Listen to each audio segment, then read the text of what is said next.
Today, a streak of white fire cut across a cold sky. This was not just another test. This was the sound of a new reality arriving at sea. The missile has a name, Zircon. It is fast, so fast, it seems to bend the rules of time and distance. With this launch, the quiet confidence of naval commanders everywhere has been shaken. A weapon that was once theory is now a proven fact.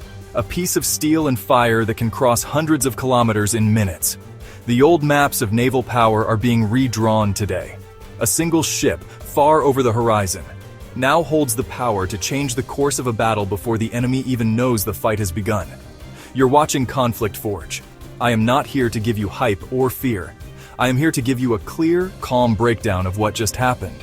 We will walk through this story together, step by step. We will look at the facts as they are known from public sources, the machine itself, the people who operate it, the ships that must now face it.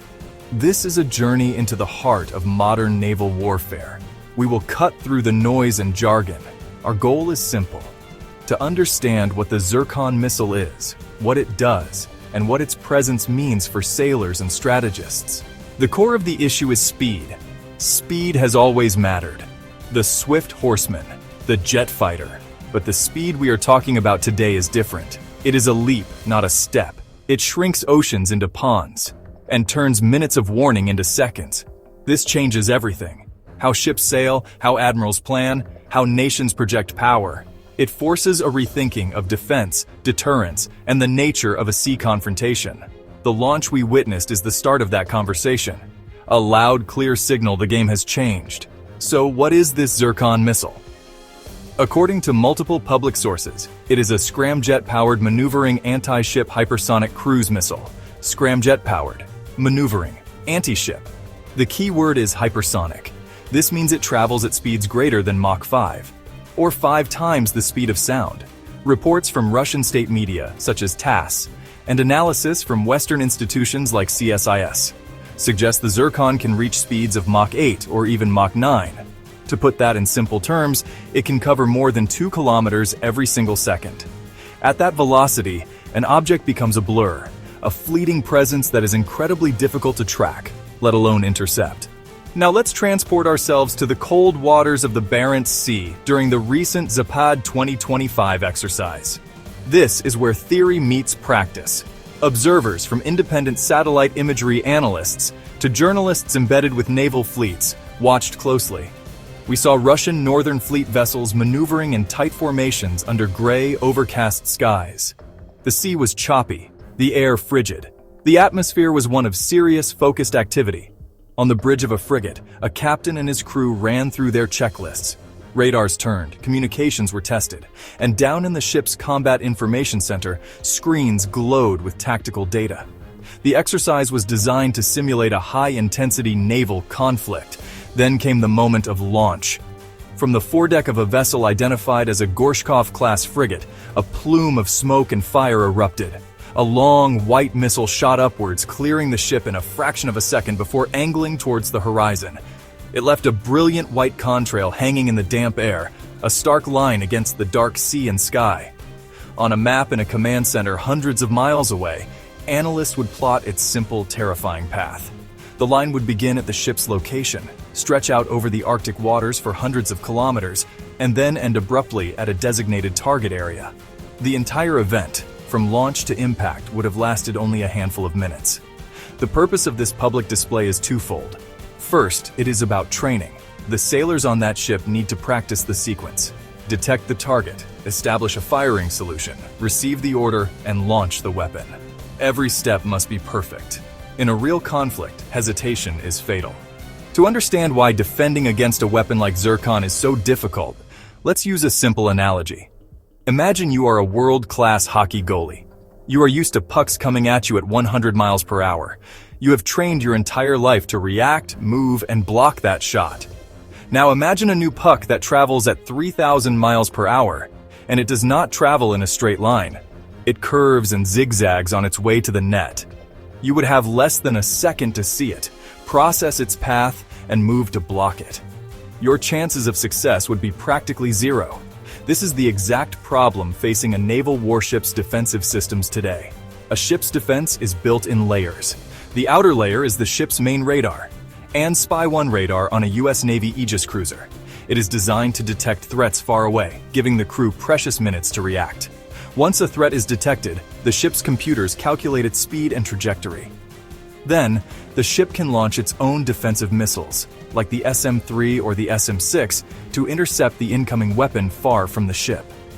If that fails, closer-in weapons systems, like rapid-fire cannons, provide a last line of defense.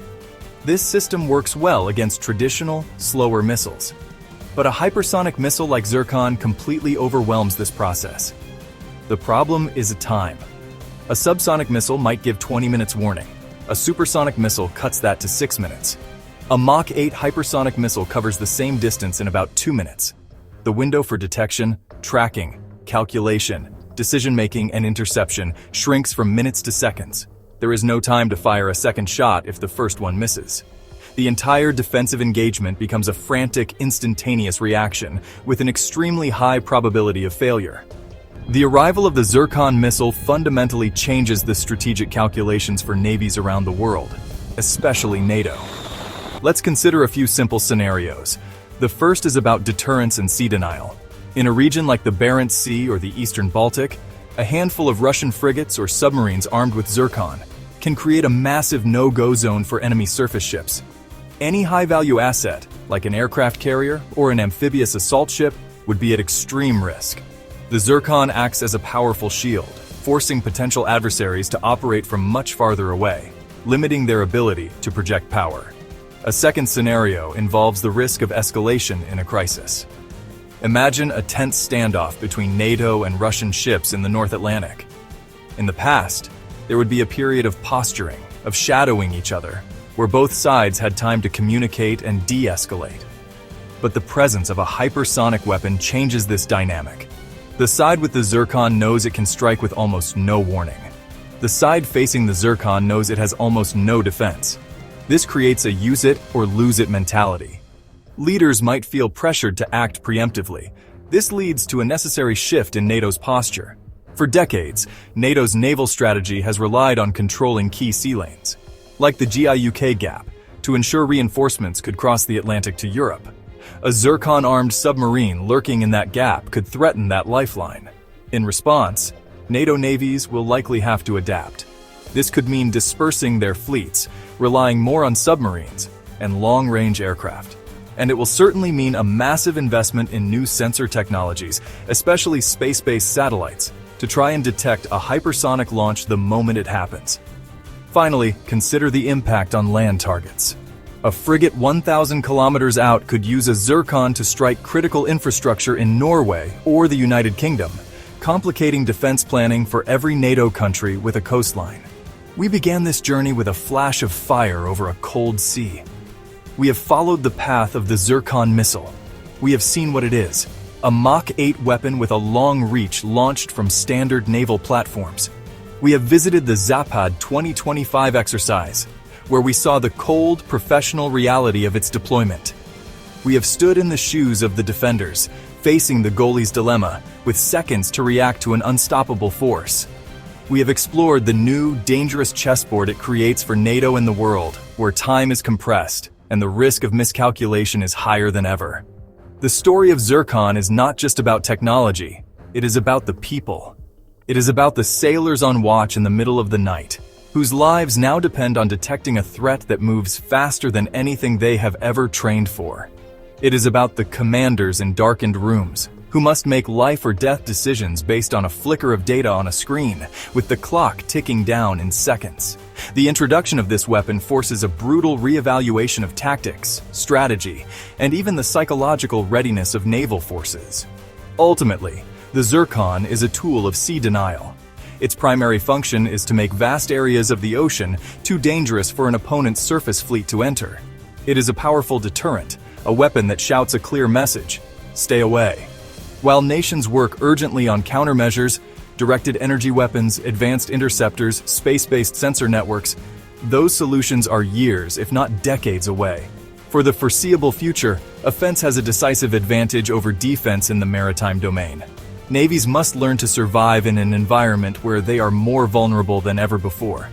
And so we are left with a clear and pressing question. We have seen the facts. We know the speed. We understand the risk. The Zircon missile is no longer a drawing on a board. It is a fielded weapon, tested and ready. Tell me, does a weapon that cannot be stopped make war more or less likely?